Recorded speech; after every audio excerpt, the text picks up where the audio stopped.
নমস্কার বন্ধুরা, যোজনা হেল্প বাংলা চ্যানেলের আরও একটি নতুন ভিডিওতে আপনাদের সকলকে স্বাগত জানাই।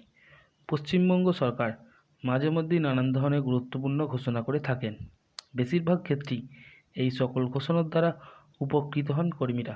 বছরে বিভিন্ন সময় জারি করা হয় নতুন নতুন বিজ্ঞপ্তি, কখনো মহার্ঘ ভাতা, কখনো বেতন বৃদ্ধি সংক্রান্ত বিজ্ঞপ্তি জারি করে চমকে দেয় রাজ্য সরকার। সম্প্রতি এমনই একটি বিজ্ঞপ্তি জারি করা হলো যেখানে সরকারি কর্মীদের জন্য রয়েছে বিরাট খুশির খবর।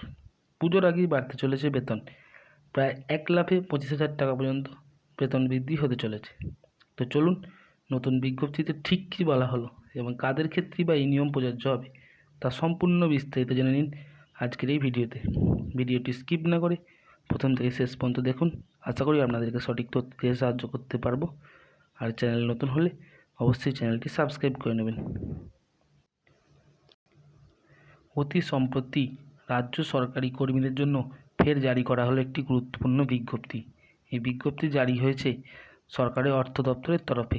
এই বিজ্ঞপ্তিটি জারি হয়েছিল গত 6ই আগস্ট। রিপোর্ট অনুযায়ী বলা যায়, পশ্চিমবঙ্গে কর্মরত রাজ্য সরকারি কর্মীদের গ্রুপ ইন্স্যুরেন্স সংক্রান্ত বিজ্ঞপ্তি এটি। তো চলুন জেনে নিই আসলে বিজ্ঞপ্তিতে কি বলা হয়েছে। যে বিজ্ঞপ্তি রাজ্য সরকার জারি করেছে তা কেন্দ্রীয় সরকারের পথে হেঁটেই। আর এখান থেকে জানা যাচ্ছে, নয়া বিজ্ঞপ্তির মাধ্যমে রাজ্য সরকারি কর্মীরা গ্রুপ ইন্স্যুরেন্সের অধীনে প্রাপ্য সুযোগ সুবিধা বিষয়টি সম্পর্কে বেশ কিছু তথ্য পেয়ে যাবেন। সরকারি কর্মীদের প্রাপ্য সুযোগ সুবিধা বিষয়টি আরও স্পষ্ট করা হয়েছে অর্থ দপ্তরের বিজ্ঞপ্তির মাধ্যমে। সরকারি কর্মীরা জেনে নিন যে আপনাদের অর্থাৎ প্রত্যেক রাজ্যের সরকারি কর্মীদের বেতন থেকেই গ্রুপ কেটে নেওয়া হয় ইন্স্যুরেন্সের জন্য একটি নির্দিষ্ট পরিমাণ টাকা।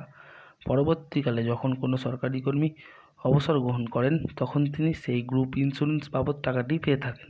সম্প্রতি এই আবহে জানানো হয়েছে এই গ্রুপ ইন্স্যুরেন্সে কত টাকা সুদ দেওয়া হবে। জানা যাচ্ছে 1 আগস্ট থেকে 31 অক্টোবর পর্যন্ত সুদের পরিমাণ বিস্তারিত টেবিলের আকারে প্রকাশ করেছে রাজ্য সরকার। তো চলুন জেনে নিই কীরকম টেবিল প্রকাশ করেছে রাজ্য সরকার। প্রসঙ্গত যে বিষয়টি উল্লেখ করতে হয় সেটি হলো, গত 2023 সালের 25 অক্টোবর গ্রুপ ইন্স্যুরেন্স সংক্রান্ত সরকারি কর্মীদের প্রাপ্য সুদের বিস্তারিত তথ্য একটি টেবিলের মাধ্যমে জারি করেছিল কেন্দ্রীয় সরকার। আর তারপর হাত গুটিয়ে বসে থাকলো না পশ্চিমবঙ্গ সরকার। কেন্দ্রীয় সরকারে সেই টেবিল অনুযায়ী এবার রাজ্যের সরকারি কর্মীদের জন্য গ্রুপ ইন্স্যুরেন্স সংক্রান্ত একটি টেবিল জারি করা হলো। অর্থাৎ এই টেবিল বা বিজ্ঞপ্তি থেকে বলা যায় যে ইউনিট সাবস্ক্রিপশান যদি 10 টাকা করে হয় তবে সেই হিসেব ধরে সেই অনুযায়ী এই নয়া টেবিলটি প্রকাশ করা হয়েছে। মোটামুটি একটা হিসেব আপনাদের সামনে তুলে ধরা হচ্ছে। তো চলুন দেখে নিন কীরকমভাবে কি সিস্টেম চালু করা হয়েছে। সাধারণত জিপিএফের সুদের হার সমান সুদের হারেই দেওয়া হয় গ্রুপ ইন্স্যুরেন্সে।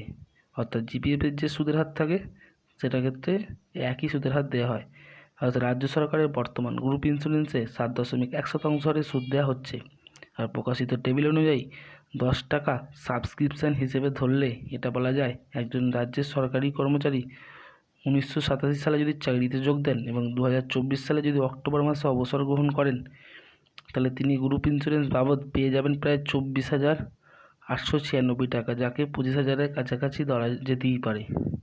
ঠিক একইভাবে বলা যায়, একজন কর্মী যদি 1988 সালে কাজে যুক্ত হন তাহলে 1988 সালে এবং এই অক্টোবরে যদি তিনি অবসরে যান তাহলে তিনি 22,259 টাকা 3 পয়সা পেয়ে যাবেন। এবং 1989 সালে যোগ দেওয়া কর্মী পেয়ে যাবেন 19,873 টাকা 40 পয়সা।